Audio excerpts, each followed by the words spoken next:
പൊന്നോ, നമ്മള് ഏറ്റവും ഡേഞ്ചർ എന്ന് വെച്ചാൽ പക്ക ഡേഞ്ചർ ആയിട്ടുള്ള ഒരു ഇതിന്റെ പുറകിൽ തന്നെ ആയിപ്പോയല്ലോ ദൈവം.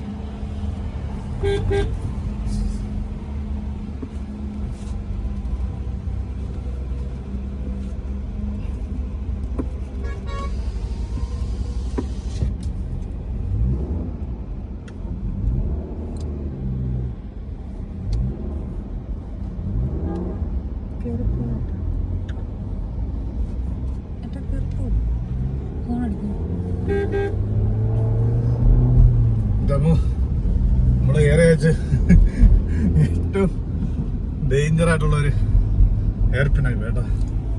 എന്റെ അമ്മോ, വണ്ടിയുടെ പുറകെ ഒന്ന് പേടിച്ചു. അവരുടെ ഒരു കഷ്ടപ്പാട് ആ ഡ്രൈവറുടെ. ഇത് നമ്മള് ഇപ്പൊ പോകുന്നത് മൈസൂരിലോട്ട് പോവാണ്.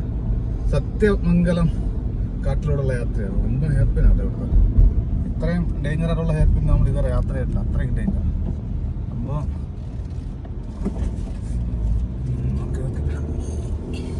അതി